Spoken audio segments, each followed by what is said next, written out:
Ang liwanag nga hapon ay tumatagos sa mga bintanang kapis nga bahay na aking kinalakihan, lumilihang nga hugis na kulay pulot sa sahi na nara, hindi ko binala na dumaan ngayon. Isang nakanselang pulong sa Makati ang naiwan ng biglang puwang sa aking iskedyul, isang bihirang pagkakataon para sa isang financial analyst na may color-coded na kalendaryo. Dahan-dahan kong isinara ang pinto, napangiti sa pamilyar na langit ni Ning Bisagra.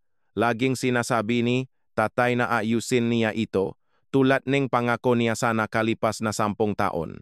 Marahan ang aking mga yapa sa gastado ng karpet habang papunta ako sa kusina, sabik na sorpresahin si nanay dala ang ensaymadang binili ko mula sa paborito niyang panaderya at doon ko narinig ang pangalan ko. Kapag naayos na ang appraisal, pwede na nating ibenta. Yung nga bayat ni Maya, tulong lang naman yun. Ang boses ni nanay ay lumutang mula sa kusina. Parang nag-usap lang tungkol sa panahon. Natigilan ako.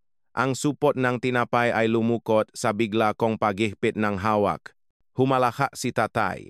Ang pamilyar na tuno na ngayon ay may kakaibang talim. Ni hindi nga siya humihingi ng resibo, dakdak niya. Sumunod ang boses ng kapatid kong si Clara na alangan. Pero paano kung malaman niya? Nananatili akong nakatayo. Kalmado ang pulso sa kabila ng lindol na yumayanik sa aking kaloban. Nakapagtataka kung paanong nananatiling payapa ang katawan habang wasak ang isipan. Agad na gumana ang utak kong financial analyst. Naglilista ng mga katotohanan habang ang puso ko'y nagpupumilit na humabol. Nahanap ng mga daliri ko ang hambang pinto. Kumapit hanggang sa mamuti ang aking nga buko. Ang guhit ng kahoy ay bumaon sa aking palad, itong bahay na kabisado ko, itong bahay na binabayaran ko, 7 taon, 4.5 milyong piso. Lahat ay pansamantalang tulong, hanggang sa makabangon sila muli. Ang bayad nung nakaraang linggo na 85,000 piso para sa mortgage ay nakalista pa rin bilang pending sa aking banking app. Tumunog ang notifikasyon habang nakapila ako para sa kape, at inilipat ko ang pera ng walang pag-alinlangan tulad ngang dati, tulad ng ginagawa ngang isang pamilya. Ang kalinawan ay tumama na parang sikat ng araw sa taglamig pagkatapos ng ilang buwang hamog. Bawat kahinahinalang sandali ay nakristal ang mga palitan nilang tingin nung naktanong ako tungkol sa refinancing, ang mga polyetong real estate na nakita kong nakasuksok sa ilalim ng mga magasin sa mesa, ang mga partikular na tanong tungkol sa halaga nga ari-arian na binalewala ko bilang kaswal na usapan. Ang paglaki sa malinis na bahay na ito ay nangahulugang ako ang naging kalabaw ng pamilya. Sa edad na 15, inabutan ako ni tatay ng mga power tool at tinawag itong pampatibay ng karakter. Nabalit ako ngayero sa bubong habang si Clara ay nasa loob, pinupuri sa kanyang pagiging delikado. Umalingaw-ngaw sa aking alaala ang paboritong parirala ni nanay, ang pamilya nagtutulungan. Ngunit sa paanuman, ang tulong na iyon ay laging isa lang ang direksyon mula sa akin patungo sa kanila. Binuo ko ang buong pagkatao ko sa pagiging maasahan. Ang aking tsondo sa Makati ay may mesa na may maayos na mga spreadsheet na nagtatala ng bawat gastos. Nilalaktawan ko ang mga bakasyon para lang may bigay ang nga pansamantalang tulong na iyon. Suot ko pa rin ang winter coat ng nakaraang taon habang sila ay nakpakabit ng nga bagong kitchen countertop. Hindi ako kailanman naktanong, dahil gusto ko ang kanilang pag-aproba, kailangan kong maging ang mabuting anak, ang responsible. Lumangit-nangit ang sahig sa ilalim ng aking paa, naglantat sa aking presensya. Lumitaw si nanay sa pasilyo, namumula ang mukha sa gulat. Maya, hindi ka namin inaasahan. Kinakabahang hinawakan niya ang kanyang kuwintas, yung binili ko para sa kanya noong Pasko. Ay, nag-usap lang kami tungkol sa mga papeles. Umayat ang mga salita sa aking lalamunan, hindi pamilyar sa kanilang pagiging direkta. Hindi. Pinag-uusapan ninyo ang pagbebenta ng bahay na ako ang nagbabayad. Mabilis siyang kumurap, bumubukas at sumasara ang kanyang bibig. Lumitaw si tatay sa likod niya, ang matangkat niyang katawan ay pumuno sa daanan. Huwag kang oa, sabi niya na may kasamang pagwawalang bahala, ang tulong mo ay regalo. Ang salitang regalo ay tumama na parang isang sampal. Mabilis na nakabawi si nanay, bumaling sa pamilyar na teritoryo. Matapos ang lahat ng ginawa namin sa pagpapalaki sa iyo, simula niya, ang boses ay puno ng ensayadong panunumbat. Si Clara ay nasa likuran nila, ayaw akong tignan sa mata, lumiit ang sarili tulad noong nga bata pa kami at ako ang sumalo sa sisi para sa mga basak na pinggan. Sa isang sandali, pumasok ang duda. Baka nakamali akong dinig. Baka may paliwanag na hindi nangangahulugang ginagamit akong buong pamilya ko bilang kanilang personal na ATM habang pinaplanong iwan ako, tapos naaalala ko ang eksaktong maksalita. Yung nga bayad ni Maya, tulong lang naman yun. Tumuwid ang aking laikot habang ang isip kong financial analyst ay gumagana ng husto. Kinakalkula na kung paano idokumento ang bawat pisong na ambak ko. Huminga ako ng malalim habang luminaw ang aking mainiisip. Makikipag-ugnayan ako. Sabi ko ng mahinahon, humarap sa pinto. Maya, teka, tawag ni nanay. Tunay na takot na ngayon ang nasa boses niya. Hindi pa niya ako nakitang tumalikod sa isang komprontasyon sa pamilya, ngunit nagpatuloy ako sa paglakad. Ang aking mayapak ay sinusukat at kalmado. Inilagay ko ang nakalimutang supot ng ensaymada sa mesa sa pasukan, isang huling alay sa isang altar na hindi kailanman naging karapat-dapat sa aking debosyon. Sa labas, ang malamig na hangin ng Nobyembre ay tumama sa aking pisngi habang sumasakay ako. Sa aking kotseng sedan na mataas ang mileage at ipinagpalibang maintenance. Umandar ang makina at umalis ako mula sa gilid ng kalsada. Sumulyap sa huling pagkakataon sa beranda kung saan ginugol ko ang mga tagaraw sa pagliliha at pagpipintura habang si Clara ay nagpapahinga na may dalang tsalaman si Jus. Ang biyahe pabalik sa Makati ay mahaba, ngunit sa unang pagkakataon sa loob ng maraming taon, ang daan sa hinaharap ay parang kalayaan sa halip na pagtakas. Kinabukasan, ang ulan sa Makati ay humahampas sa mga bintana ng aking tsondo habang inilalatag ko ang financial record sa aking mesa. Bawat statement ay bumubuo ng isa pang piraso sa isang larawan na nagpapakita ng 7 taon nang mag-transfer sa aking magulang regular, lumalaki sa bawat promosyon na nakukuha ko.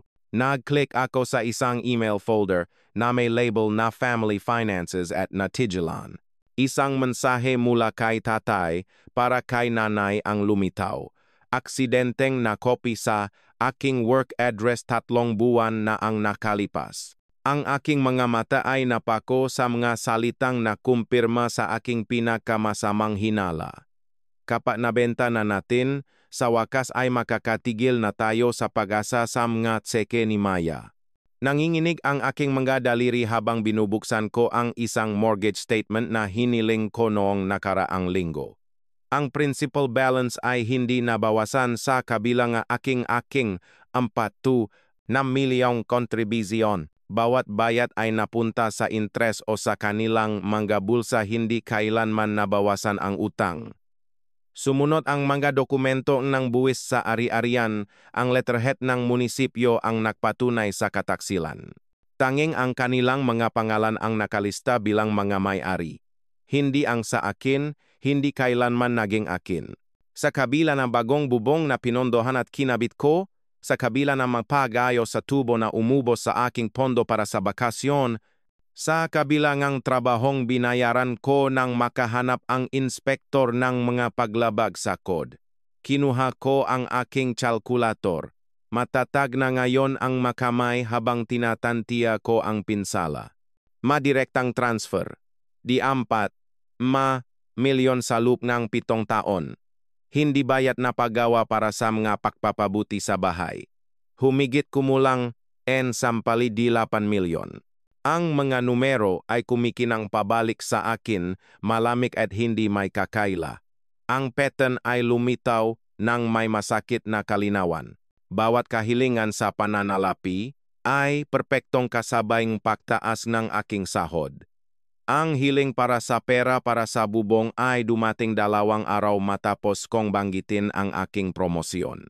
Ang emergency sa tubo ay nangyari sa linggong pumasok ang aking bonus. Ikaw ang matalino, Maya. Naintindihan mo ang pera, sasabihin ni nanay, ang boses ay malambing na may ensayadong papuri bago ang hiling. Proud na proud kami sa pagiging responsable mo. Laging sumusunod ang panunumbat, ang pamilya, nagtutulungan. Tandaan mo kung paano kami nagsakripisyo para sa iyong edukasyon. Hindi ko napansin kung paanong ang obligasyon ay laging iisa lang ang daloy. Nag-vibrate ang telepono ko sa mesa. Isang text mula kay nanay, 11:42 nga gabi. Nakpalit na kami ngang susi. Hindi ka na dito nakatira, tiknan natin kung kaya mo mag-isa. Dapat masakit ang mensahe. Sa halip, nakdulot ito en kakaibang ginhawa kumpirmasyon. Hindi ko iniimbento ang kanilang kataksilan. Sumagot ako ng simple. Mensahe na tanggap. Salamat sa kalinawan. Walang luhang dumating. Walang emosyonal na pagkasira. Isang malinis at parang operasyon na kalinawan lamang. Hindi lang sila nakpalit ng kandado, naisip ko habang isinasara ang aking laptop. Isinara nila ang huling pinto na nag-ugnay sa akin sa kanila. Si nanay ang nak-orkestra ng lahat. Bawat panunumbat, bawat hiling na binalot sa papuri, bawat banayat na paghahambing sa aking kapatid na delikado na kailangang protektahan habang ako ay kailangang magpakatatag. Ang pangunahing traidor, nagdisenyo ng perpektong sistema para makuha ang pinakamataas na halaga mula sa kanyang responsableng anak. Si tatay ang nagsagawa ng kanyang nga plano, na mamahalang ang pra. Laging nag-usap tungkol sa mga investment, pero hindi kailanman nagbibigay nga mga statement. Ang kanyang magaan na karisma ay nagpapawalang bisa sa aking matanong bago pa man ito mabuo. Ang sumusuportang manlalaro na nakpatakbong iskema. Nakita akong liwanag ngang umaga na nasa mesa pa rin nang tumunok ang aking telepono. Isang real estate listing ang lumitaw sa aking screen. Ang bahay ang aking magulang. Ang aming bahay.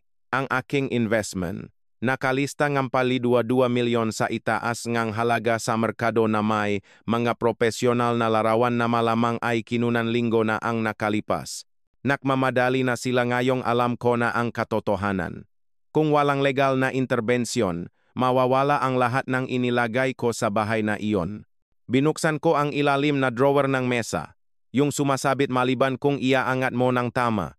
Sa loob ay may isang berdeng folder na may label na Family Contributions. Bawat resibo para sa mga materyales. Bawat kumpirmasyon ng bank transfer. Mga text message na humihingi ng pondo. Lahat ay maingat na iniligtas financial analyst na hindi lubos na naktiwala sa mga kasunduan sa kabila ng desperadong pagnanais na magtiwala. Nag-text ang katrabaho kong si Jen. Tuloy ba tayo sa lunch? Dadalhin mo ba si Richardo? Yung abogado sa property na nabanggit ko. Perpektong tiempo. Sumagot ako. Reservation sa 12:30. Ipinasa ko ang text ni nanay tungkol sa pagpapalit ng susi sa kaibigan ni Jen na abogado na may simpleng tanong. Nakatutulong ba ito para patunayan ang intensyon? Dumating ang kanyang tugon ilang minuto lang. O naman, dalhin mo lahat ng mayroon ka. Ang aking browser ay napuno nga tab tungkol sa batas sa ari-arian, constructive trusts, at unjust enrichment. Mga terminong hindi ko akalain na kakailanganin ko para sa sarili kong pamilya. Tumawag ang kaibigan kong si Morgan. Nag-alala ang boses. Okay ka lang? Hindi mo pinalampas ang ating kape tuwing linggo? Nang ipaliwanag ko, hindi siya nag-atubili. Ang guest room ko ay sa iyo kung kailangan mo, kahit gaano katagal. Kinumpirma ngang bank manager na maari silang makbigay ng mga sertipikadong talaan ng lahat ng transfer. Nanikip ang tiyan ko nang sabihin ng abogado ang kanyang retainer fee, $250,000. Halos buwang emergency fund ko. Mayroon tayong malakas na kaso para sa equitable ownership. Paliwanag niya matapos suriin ang aking mga dokumento. Ang ganitong pattern ng financial manipulation ay sa kasamang palad karaniwan, nakita ko na ito dati.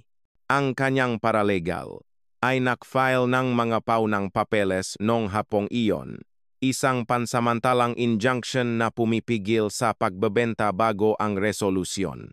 Habang pinipirmahan ko ang tsekeng retainer, tinanong akong abogado kung okay lang ako. Okay lang ako, sagot ko, nagulat na malaman na ito ay halos toto. Nalaman ko lang na ang relasyon ko sa pamilya ay purong transaksyonal. Ngayon ay hinaharap ko ito na parang isang transaksyon. Umalis ang tseke sa aking kamay.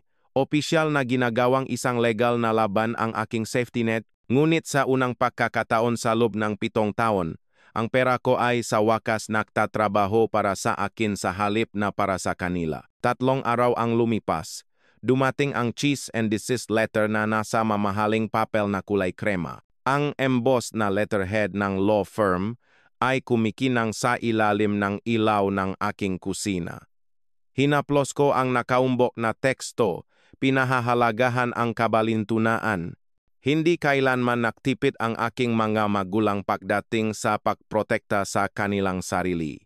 Inaatasan kang itigil ang lahat ng mapanirang puring komunikasyon tungkol sa ari-arian sa 1742 Elmwood Drive. Nakasulat dito, ang formal na wika ay isang malaking kaibahan sa mga umiyak na voicemail na iniwan ng aking ina. Ang nga legal na banta ang sukdulang pag-amin na mas kinatatakutan nila ang aking katahimikan kaysa sa aking nga salita. Nakbas ang aking telepono. Si Tito Roberto naman, ang ikalimang family intervention na tawag ngayon. Maya hiha, paano mo nagawa ito sa sarili mong mga magulang? Ang kanyang boses ay may pamilyar na bigong tono, na para bang ako'y 8 taong gulang pa rin na may mga galos sa tuhod dahil sa masyadong mataas na pag-akyat. Matapos ang lahat ng ginawa nila para sa iyo, pinikit ko ang aking mga mata, nag-focus sa aking pahinga, lahat ng ginawa nila para sa akin, o lahat ng ginawa ko para sa kanila, hindi ito tungkol sa pera. Tama ka, hindi nga. Ang kalmado sa aking boses ay ikinagulat maging ako. Tungkol ito sa pagkilala, tungkol ito sa katotohanan, malalim siyang bumuntong hininga. Wasak ang lupeng nanay mo, hindi makatulog ang tatay mo. Naisip ko ang mga mortgage statement na maayos na nakasalansan sa aking filing cabinet. 7 taon ng mga bayad. 4.2 milyong piso.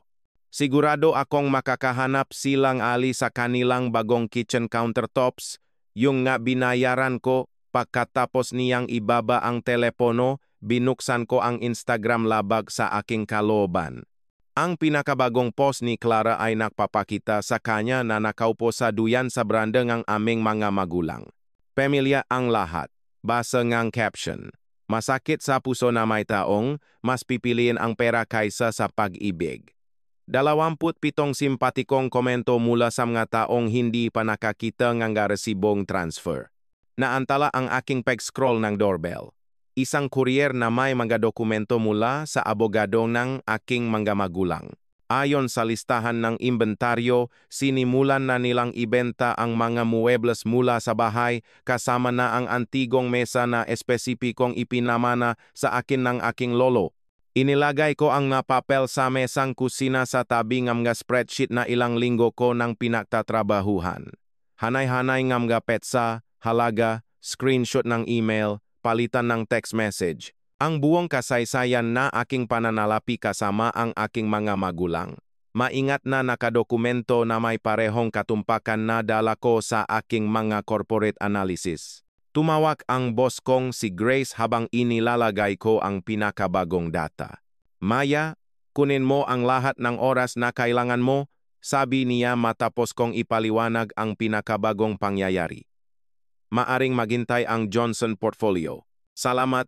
Pero ang trabaho ang nagpapanatili sa akin na matatag, sabi ko sa kanya, nagpapasalamat sa kanyang pag-unawa, bagaman maaring kailanganin kong flexibility para sa mga pagdinig sa korte. Walang problema, at pinapasabi ng abogado ng kumpanya na ibigay ko sa iyo ang numerong ito isang property specialist na kumuhang kaso niya pro bono noong nakaraang taon, sabi niya ay napakatalino. Isinulat ko ang numero. Isang alon ng pasasalamat ang nagpabawas sa aking galit.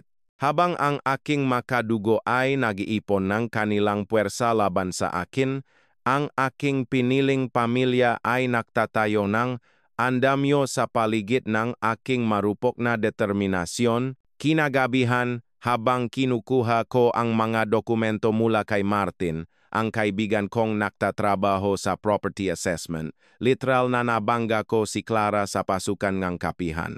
Nanlaki ang kanyang mga mata sa pagkilala bago kumitid sa galit. Aba kung hindi ang anak na mukhang pera, sabi niya, sapat na malakas para marinig ngang makalapit na mesa. Umatras ako, lumilihang espasyo sa pagitan namin. Clara, sinisira mo ang pamilyang ito dahil sa pera. Nabasak ang kanyang boses, tunay na emosyon sa ilalim ng pag-arte. Paano mo nagawa ito kina nanay at tatay? Ibinigay nila sa iyo ang lahat. Sa isang sandali, nakita ko ang maliit na kapatid na sumusunod sa akin saan man na nagtitirintas ng aking buhok gamit ang kanyang nga daliri na umiyak nang umalis ako para sa kolehiyo. Pagkatapos ay naalala ko ang usapan sa kusina, ang kanyang nag-alangan na tanong, pero paano kung malaman niya? Hindi ito tungkol sa pera, sagot ko, ang aking boses ay matatag sa kabila ng pangingining ng aking nga kamay. Tungkol ito sa pagkilala sa aking kontribisyon. May nagbago sa kanyang ekspresyon konsensya, marahil, mga magulang natin sila Maya. Pinalaki nila tayo. At ako naman ang nagpapalaki sa kanila sa pinansyal sa loob ng 7 taon. Tinitigan ko siya ng direkta.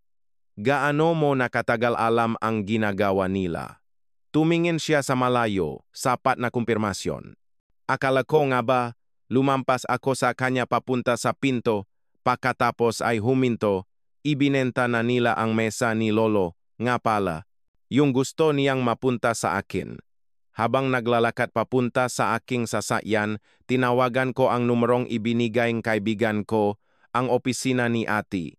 Ricardo ay amoy lemon polish at mga lumang libro, hindi tulad ng ibang mga abogado na kinonsulta ko. Hindi siya nagsusulat sa isang laptop. Sa halip, inilatak niya ang aking mga dokumento sa kanyang malaking mesa na gawa sa oak. Pinag-aralan ang mga ito na may intensidad ng isang taong nagbabasa ng mga sinaunang mapa. Nakatala mo ang lahat, sabi niya, humanga. Mga bank transfer, mga kumpirmasyon sa text, mga palitan ng email, financial analyst ako. Natural sa akin ang pag-ingat ng talaan, tumango siya, tinapik ang isang partikular na nakapipinsalang palitan ng email.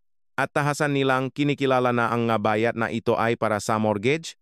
Bawat buwan sa loob ng 7 taon, sumandal siya, pinag-aralan ako, mayroon kang malakas na kaso para sa equitable ownership.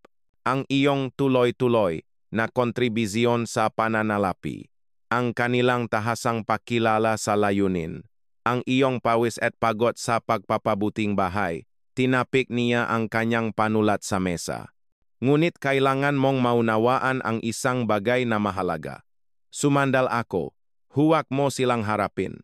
Huwag mo silang babalaan. Ang papel ang iyong sandata. Ang kanyang boses ay bakal na binalot sa pelus. I file natin ang injunction na pumipigil sa pagbebenta.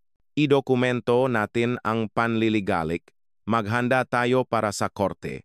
Hayaan silang gumawa ng unang agresibong hakbang. Karaniwang pagsusuri. Sa unang pagkakataon mula nang matuklasan ang kanilang kataksilan, naramdaman kong tumitibay ang lupa sa ilalim ng aking nga paa. Naintindihan ko, mayroon kang alas na hindi nila inaasahan, patuloy niya. Nakikita ka nila bilang ang masunyuring anak na sa huli ay susuko sa panggigipit ng pamilya. Hindi nila nakikita ang financial expert na perpektong gamit para buwagin ang kanilang manipulasyon. Paglabas sa kanyang opisina, napagtanto ko ng may nakakagulat na kalinawan. Hindi lang sinamantala ng aking mga magulang ang aking kabutihang loob, nakagawa sila ng financial manipulation, at mayroon akong mga talaan para patunayan ito. Pag-uwi ko, isang pakete ang naghihintay sa aking pinto. Sa loob, isang larawan ng pamilya na ginupit ang aking mukha, Ang magilit na may ngipin ay nagsasabi ngang lahat tungkol sa estado ng pag-isip ng aking ina. Ang tanawin ay tumagos sa aking analytical na baluti at napaupo ako sa sahig. Sa wakas ay pinahintulutan ang aking sarili na magdalamhati sa relasyon ng pamilya na hindi kailanman tunay na umiral. Ang masalitang aking therapist mula sa aming emergency session ay umaling-aw-ngaw sa aking isipan. Hindi ito paghihiganti, Maya. Ito ay hustisya. Gabi-gabi, binuo ko ang aking kaso, mga digital na archive ngang bawat transaksyon, mga pakalkulang epekto sa pananalapi, mga voice memo na nagdedetalye ngang gapangakong pasalita. Isang timeline na nagpapakitang ng tumitinding pattern ng kahilingan. Tumutunok ang aking telepono sa mga mensaheng hindi ko sinasagot. Ang nga pakiusap nga aking ina, ang nga banta nga aking ama, ang mga panunumbat ni Clara. Ipinapasa ko ang bawat isa kay Richardo ng walang tugon. Itinatayo ang aking kuta ng papel habang kinakato nila ang mga tarangkahan na wala na.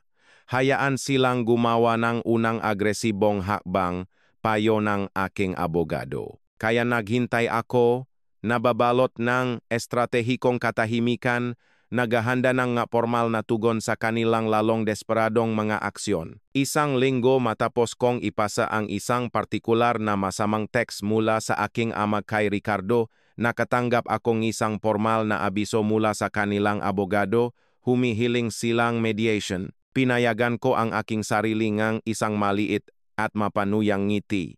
Sa wakas, nirerespeto nila ang nga hangganan sa pamamagitan ng legal na payo. Binuksan ko ang aking laptop.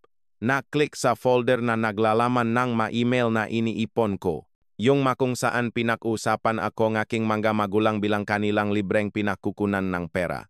Yung mga kung saan pinaplano nila ang pagbebenta habang kinakalkula kung gaano pa karami ang makukuha nila mula sa akin bago putulin ang ugnayan. Tumuno ang aking telepono. Si Ricardo. Na-assign tayo kay Judge Reyes. Sabi niya, ang kagalakan ay lumalabas sa kanyang profesional na tono. Dalubhasa siya sa mga kaso ngang family financial abuse. Sa unang pagkakataon sa loob ng ilang linggo, naramdaman kong umangat ang masulok ng aking bibig sa isang bagay na kahawig ng pag-asa. Amoy lemon polish at mamahaling pabango ang opisinang batas kinabukasan.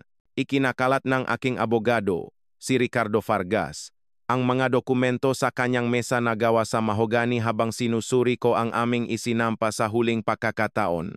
Isang 35% na equitable interest, sabi ko, tinatapik ang naka-highlight na seksyon batay sa mga dokumentadong kontribisyon na 10+5 milyon sa loob ng 7 taon. Tumango si Ricardo, ang kanyang buhok na may pila ay nasisinagan ng liwanag ng umaga. Handa na ang mosyon para pigilan ang pagbebenta ng ari-arian habang may litigasyon. Kapag naisampa na, hindi nila ito may bebenta ng walang pahintulot ng korte. Ipinasa ko ang financial forensic analysis ang aking obra maestra. 7 taon ng mabank transfer, ma-text message tungkol sa mga bayad, at maging mga larawan ko na naayos ng bubong. Bawat piraso nga ebidensya ay maingat na inayos sa isang pattern ng sinadyang manipulasyon. Kahangahangang gawa ito, sabi ni Ricardo, may tunay na pahanga sa kanyang boses. Karamihan sa mga kliyente ay nagdadala sa akin ng mga resibo sa kahon ng sapatos. Nakabuo kang isang kaso na ipagmamalaki ng isang forensic accountant. Financial analyst ako, paalala ko sa kanya na may maliit na ngiti. Hindi nagsisinungaling ang manumero kahit na ang matao ay nagsisinungaling. Ang makahilingan para sa deposisyon ay parang madeklarasyon ng digmaan. Nanay, tatay, Clara, bawat pangalan ay nakatip sa malinis na itim na letra, bawat isa ay nangangailangan ng mapartikular na dokumento na alam kong hindi nila inaasahan na hihilingin ko. Nag-alinlangan ang aking kamay sa linyang pirma. 7 taon ng pagiging ATM ng pamilya ang dumaan sa aking isipan. Mga regalo sa Pasko na hindi ko kayang bilhin, mga bakasyon na hindi ko kailanman kinuha, ang winter coat na tinahi ko sa halip na palitan, lahat habang pinaplano nilang ibenta ang bahay sa ilalim ko. Pinirmahan ko ang aking pangalan ng may matatag na mga daliri. I-file na natin ngayon, sabi ko. 3 araw ang lumipas. Ginising akong tawag ni Ricardo ng agad akong napaupo. Nawala ang antok. Na-counterfile sila. Sabi niya ng walang pasakalye. Sinasabi nilang lahat ng transfer ay mga regalo sa pagitan ng mamiyembro ng pamilya. Nanikip ang tiyan ko ngunit nanatiling kalmado ang aking boses. Inaasahan na natin yan. Nahanap ngang kanilang abogado ang isang teknikal na pagkakamali sa ating paunang pagsasampa. Ang property parcel number ay may isang digit na nailipat. Lumubok ang mga implikasyon. Kaya ang prevention order. Pansamantalang sinuspinde habang itinatama natin ang nga papeles pagtatapos ni Ricardo at Maya pinabibilis nila ang pagbebenta. Ang bahay ay ilalagay sa merkado sa susunod na Martes. Dumanas sa akin ang lamig, ngunit hindi makakatulong ang pagpapanik. Huminga ako ng malalim bilang hanggang 5, tulad ng itinuro ni Dr. Martinez. Mag-file tayo ng emergency correction ngayon, sabi ko habang inilalabas na ang aking magabinti sa kama at hihiling niya isang pinabilis na pagdinig batay sa napipintong bantang pagbebenta. Baka hindi sapat babala ni Ricardo. Mabagal gumalaw ang makorte. Magaling ang kanilang abogado, si Margaret Winters. Gagawin nating sapat. Sagot ko, ang pagkalkula ay pumalit sa takot. Nandiyan ako sa opisina mo sa loob ng 1 oras. Magtatrabaho tayo magdamag kung kinakailangan.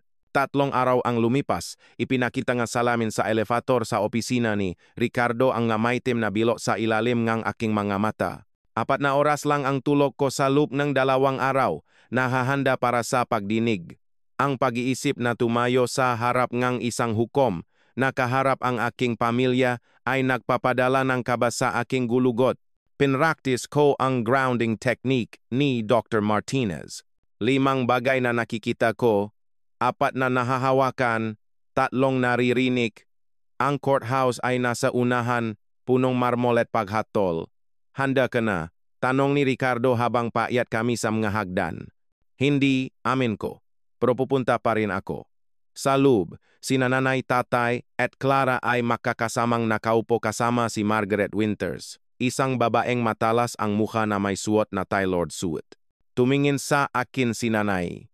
Ang kanyang ekspresyon ay nagbago mula sa gulat patungo sa kalkuladong simpatya. Ang gallery ng korte ay may mga pamilyar na mukha pamilya, mga kaibigan na inimbita nila para saksihan ang aking kahihiyan. Itinuwid ko ang aking mga balikat at pumasok sa professional mode. Isa lang itong financial presentation.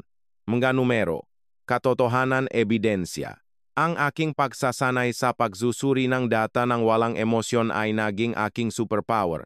Pumasok si Judge Reyes, isang istriktong babae na may praktikal na sapatos at matalinong mga mata. Nagsimula ang paglilitis sa mga tuyong legal na formalidad hanggang sa umakyat si Margaret Winters sa entablado. Kagalang-galang na hukom, ito ay isang simpleng hindi pagkakaunawaan sa pamilya, sabi niya ng maayos. Ang nagsasakdal ay nag-ambag sa magastusin sa bahay tulad ng ginagawa ngang sinumang miyembro ng pamilya na walang inaasahang interes sa ari-arian. Sumagot si Ricardo. Mayroon kaming ebidensyang isang pattern na nagpapakita na ang pamilya Harris ay humingi ng partikular na pondo para sa mga bayad sa mortgage habang lihim na nagpaplano nga ang pagbebenta ng ari-arian. Isang bulungan ang umalingaw sa gallery nang banggitin niya ang aming karagdagang pagsasampa. Dada pa, natulasan namin kahapon na ang nga nasasakdal ay naalis ng mga mahahalagang gamit sa bahay bago ang pagdinig na ito. Tumaas ang kilay ni Judge Reyes. Totoo ba ito, gang? Winters? Nakmukhang hindi comfortable si Margaret sa unang pagkakataon. Inaayos lang ng aking mga kliyente ang kanilang mga personal na gamit. Kung gayon ay hindi sila tututol sa isang inventaryo na iniutos ng korte, sabi ni Judge Reyes. Namula ang mukha ni tatay. Galit siyang bumulong kay Margaret. na nagtaas ng kamay para patahimikin siya. Kitang-kita ang pagguho ng kanilang kredibilidad habang nagsusulat ang hukom. Ang mga kaibigang dinala nila para sa suporta ay hindi mapakali habang sistematikong ipinipresenta ni Ricardo ang aming ebidensya, mga text message na nagmamakaawa para sa sapat lang na pambayad sa mortgage ngayong buwan, mga bank transfer na may label na bayad sa bahay, mga larawan ko na nakakabit ng mga bagong bintana habang ang aking kapatid ay nakbibilat sa araw. Kagalang-galang na hukom. Pagtatapos ni Ricardo, hinihiling namin ang isang agarang injunction laban sa pagbebenta ng ari-arian at pinabilis na mediation. Sinubukan ni nanay na sumabat. Ang kanyang boses ay nangingini na dati laging nagpapaatras sa akin. Laging sensitibong bata si Maya. Harris, pagputol ni Judge Reyes. Ang korte na ito ay tumitingin sa ebidensya sa pananalapi, hindi sa pagkatao.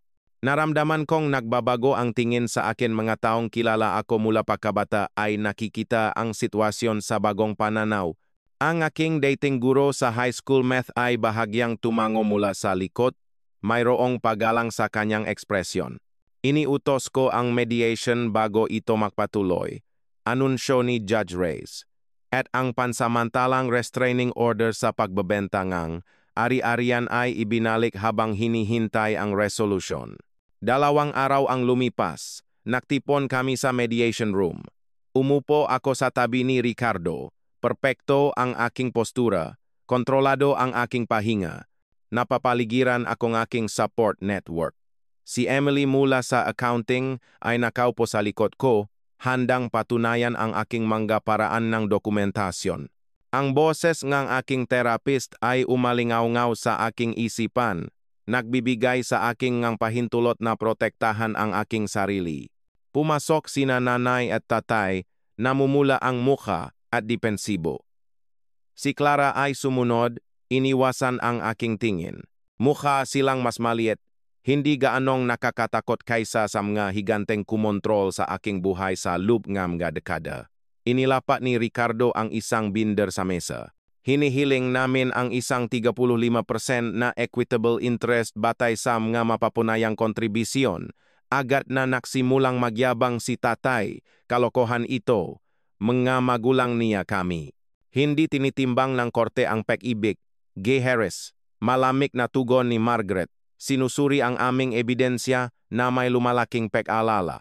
Tinitimbang nito ang ebidensya. Nagsimula na ang mga luha ni nanay.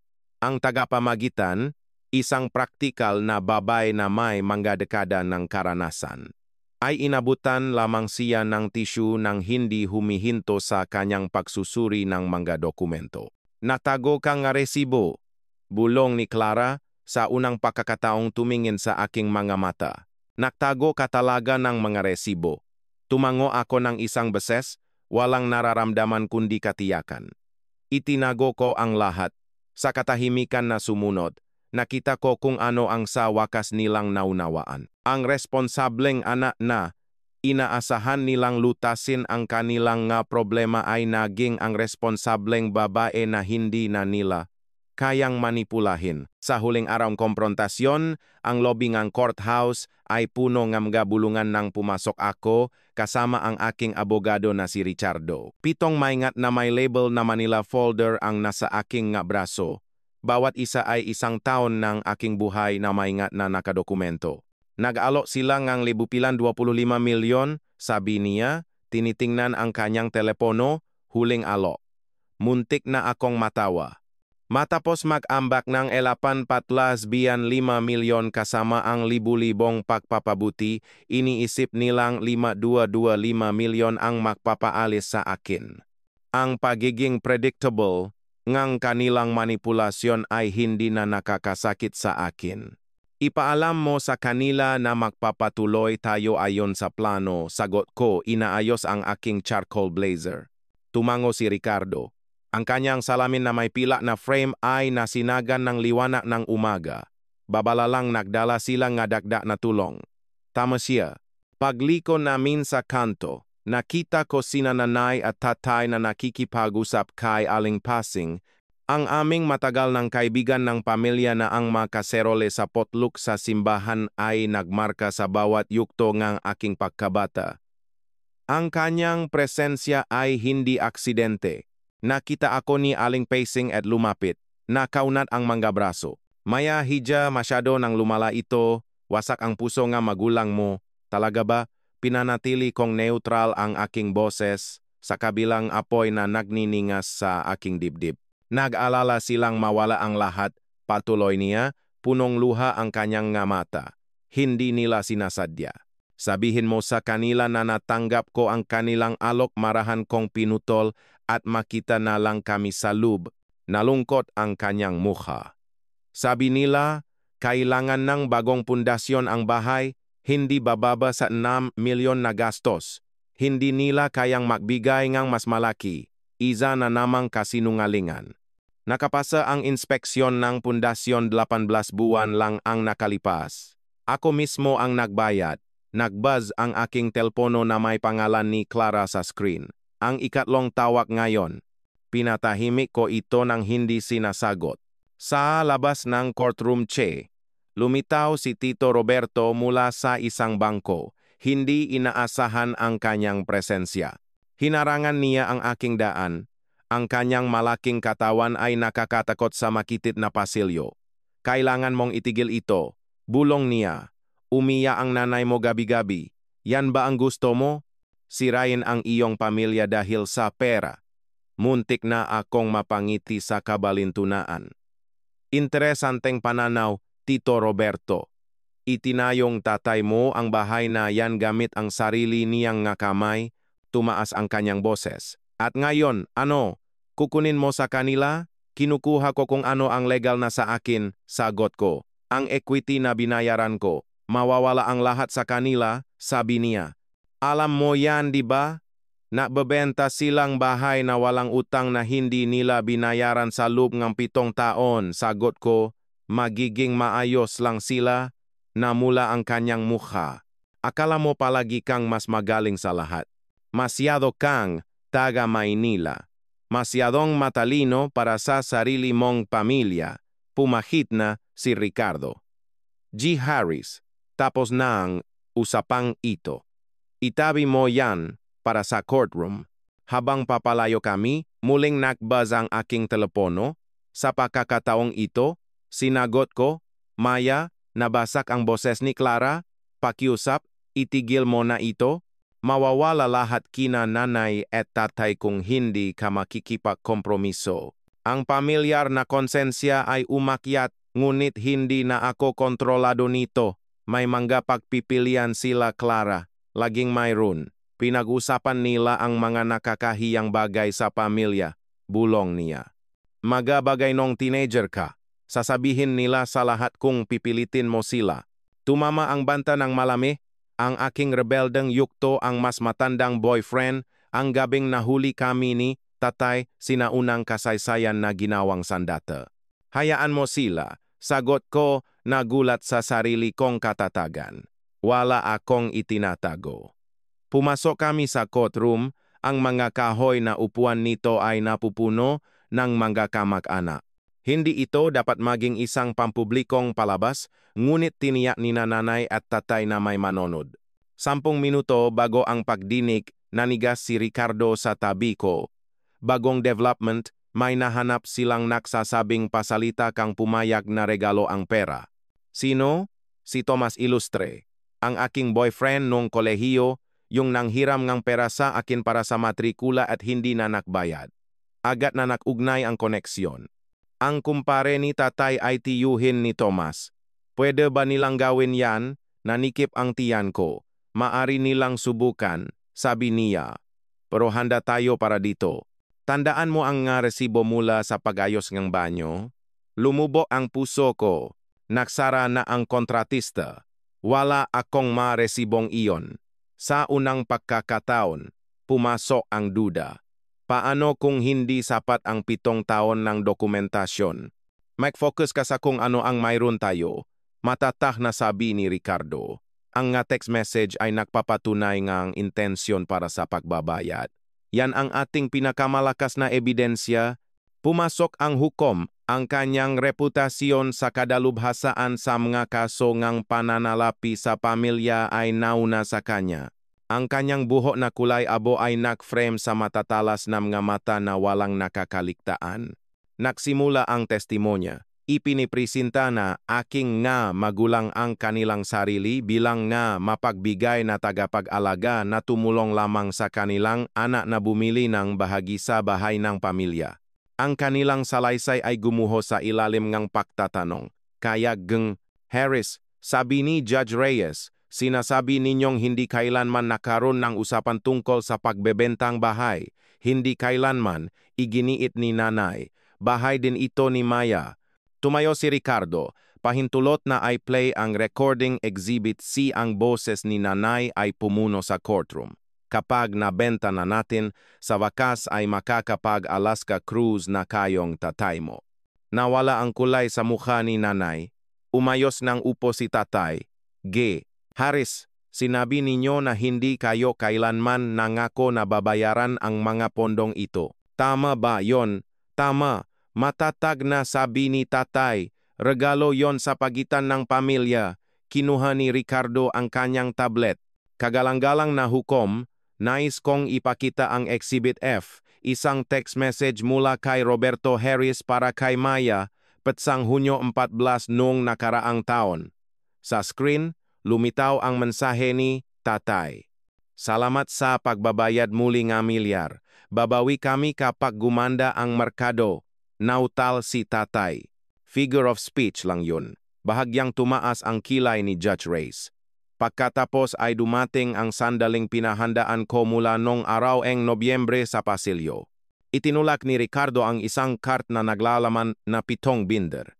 Bawat isa ay may label ayon sa taon. Kagalang-galang na hukom, nais naming ipakita ang kumpletong talaan ng kontribisyon sa pananalapi ni Maya Harris. Sa sumunod na 40 minuto, ang courtroom ay nakaupo sa tulalang katahimikan habang sistematikong inilalatak ni Ricardo ang bawat pisom nga bayat sa mortgage, buwis sa ari-arian, pagsasaayos, at pag-ayos lahat ay maingat na inayos kasama ang mga bank statement, resibo, at komunikasyon. Sinimulan ni Binibining Harris ang mapagbabayat na ito sa edad na 22. Paliwanag ni Ricardo. Pinalaki ang kanyang makontribisyon ng proporsyonal habang lumalaki ang kanyang sahod.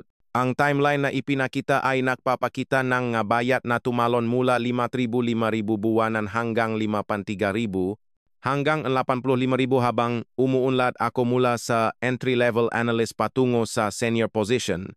At sa wakas, sabi ni Ricardo, nais kong ipakita ang email na naudyok sa legal na aksyon na ito. Ipinakita ang projector ang mensahe ni nanay sa real estate agent. Yung mabayat ni Maya, tulong lang naman yun. Wala siyang legal na karapatan. Sa tabi nito ay lumitaw ang isa pang mensahe.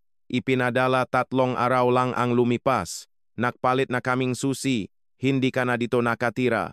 Isang bulungan ang umalingaw-ngaw sa courtroom.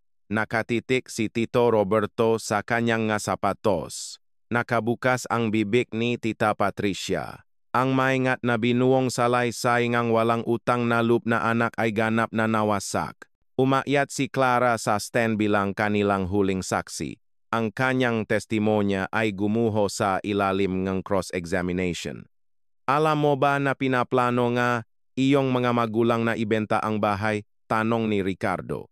Tumingin si Clara sa aming mga magulang. Pagkatapos ay sa kanyang nga kamay. Opo, alam mo ba na balak nilang hindi isama si Maya sa mga kita? Isang mahabang katahimikan. Opo, kahit na siya ang nakbayad ng mortgage sa loob ng 7 taon, kaya naman niya, bulong ni Clara. Ako, hindi. Ang financial forensic expert ang sumunod na tumestigo. Kinakalkula ang aking kabuwang kontribisyon sa 58 milyon kapag kasama ang nga pagpapabuti at interes. Batay sa kasalukuyang halaga sa merkado, pagtatapos niya, iyon ay kumakatawan sa humigit kumulang 35% na equity stake sa ari-arian, hindi kailangan ni Judge Reyes ng mahabang deliberasyon. Napag-alaman ng korte na si Maya Harris ay nakapagtatag ng isang equitable interest na 35% sa ari-arian sa 14,007 Heritage Line Avenue. Iniutos niya na ibenta ang bahay na may makita na hahatiin ng naayon sa ilalim ng pangangasiwa ng korte. Agad na humiling ngang apela ang abogado nga aking nga magulang. Apela tinanggihan matata na sabi ni Judge Reyes. Napakatibay na ebidensya na natili akong walang galaw habang lumulubog ang hatol. Walang kagalakan, walang paghihiganti, kundi ang pag-angat ng bigat sa manggabalikat na matagal ng nakdala nito. Sinubukan ni nanay na lumapit habang natapos ang korte. Maya, kailangan nating pag-usapan ito bilang isang pamilya. Kinuha ko ang aking magamit nang hindi tumitingin sa kanyang mamata. Ang aking katahimikan ay mas malakas kaysa sa anumang salita. Sa labas, ang sikat ng araw sa taglagas ay naliligo sa mga hagdan ng courthouse. Nagpasalamat ako kay Richardo. Matatag ang aking boses. Anong susunod? Tanong niya. Ibenta nila. Kukunin ko ang aking bahagi. Magpapatuloy tayo. Ang katotohanan ay nagkatotosa, mga numero. Halagang gabahay, 17 milyon. Ang aking bahagi, 95 milyon pagkatapos ng legal na bayarin. Sapat para sa isang down payment sa isang townhouse sa Quezon City, isang lugar na tunay na sa akin na itinayo sa mga pundasyon na mapagkakatiwalaan ko. Habang naglalakad ako papunta sa aking sasakyan, nasulyapan ko ang aking pamilya na makakasama.